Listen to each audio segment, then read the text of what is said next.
चलिए कहानी शुरू करते हैं। बहुत समय पहले की बात है। एक बार 3 भाई थे जो कि काम की खोज में इधर उधर भटकते हुए वे यूनान देश में पहुँचे।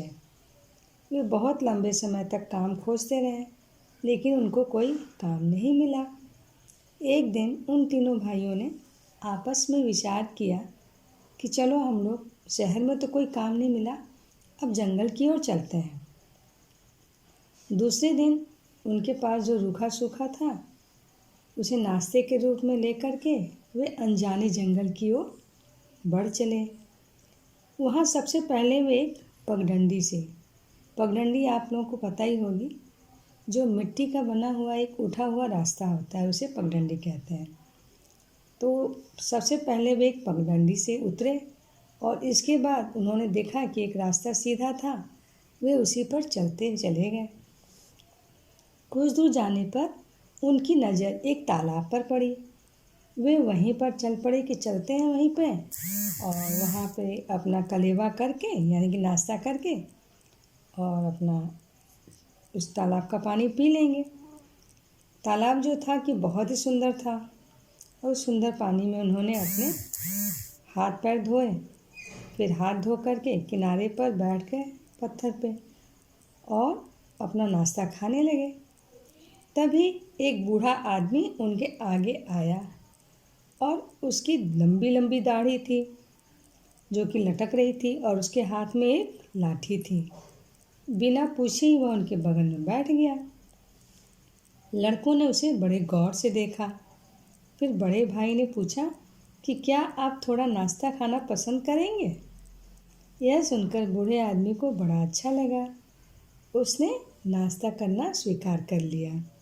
इसके बाद सभी एक साथ बैठ कर के नाश्ता किए और सब एक साथ आगे बढ़ गए। कुछ दूर जाने पर बूढ़े आदमी ने बड़े भाई से पूछा, तुमको सबसे ज़्यादा किस चीज़ की इच्छा है? उसने तुरंत उत्तर दिया, मेरी इच्छा है कि आकाश में उड़ते ये सारे कौवे बकरियां बनकर नीचे आ जाएं और वे सारी बकरियां मेरी हो जाएं। बूढ़े ने कहा, ऐसा ही हो जाएगा, पर पहले तुम मेरे एक प्रश्न का उत्तर दो। क्या तुम इन बकरियों का थोड़ा दूध गरीब व्यक्तियों को भी दोगे? बड़े भाई ने खुश होकर कहा, क्यों नहीं महाराज, दूध ही नहीं मक्खन भी दूंगा। तभी बूढ़े आदमी ने अपनी लाठी की नोक को 3 बार जमीन में ठोका। देखते ही देखते आकाश के सारे कौवे बकरियां बनकर उसके चारों ओर घिर गए। बड़ा भाई बहुत खुश हुआ और उनके साथ रहने लगा। दोनों भाई जो हैं वो आगे बढ़ गए, उनके साथ बूढ़ा आदमी भी चल दिया। कुछ दूर जाने पर उन्हें सुंदर देवदार वृक्ष का जंगल मिला। तभी बूढ़े आदमी ने दूसरे भाई से पूछा, तुमको सबसे ज़्यादा किस चीज़ की इच्छा है? उसने खुश होकर कहा, मेरी इच्छा है कि ये देवदार के जो पेड़ हैं जैतून के बन जाएं और मेरे हो जाएं। बूढ़े आदमी ने कहा, ठीक है, पर मुझे बताओ कि क्या तुम कुछ जैतून का तेल किसी गरीब को भी दोगे? भाई ने तुरंत ही उत्तर दिया, महाराज, मैं यह काम जरूर करूँगा। यह सुनकर बूढ़ा बहुत ही खुश हुआ और उसने अपनी लाठी जमीन में खड़खड़ाई कि सारा जंगल जैतून के पेड़ों से भर गया। तब से दूसरा भाई उसी जंगल में रहने लगा। अब बूढ़ा आदमी और छोटा भाई आगे बढ़ गए।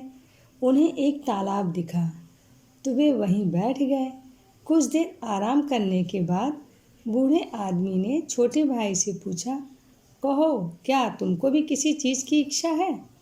यह सुनकर छोटे भाई को भी अच्छा लगा और वह तुरंत बोला, जी हाँ, मुझे इच्छा है कि इस तालाब का पानी शहद बन जाए और साल भर बहता रहे, मैं तालाब का मालिक बन जाऊं।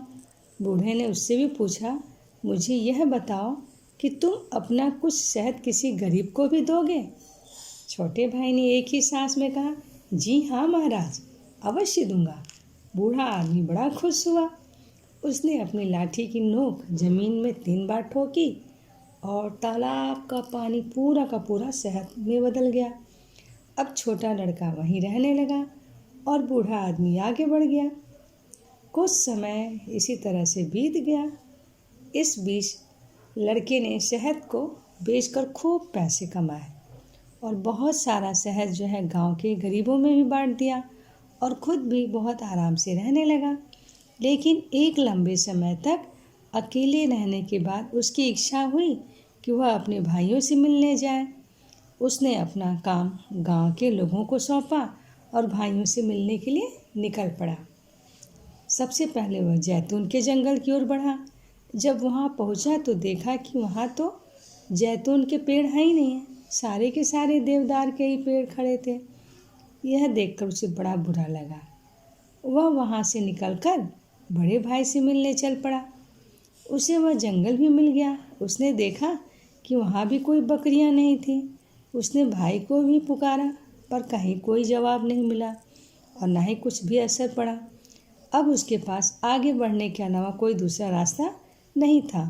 वह कुछ ही दूर गया था कि वही बूढ़ा आदमी उसे दिख गया।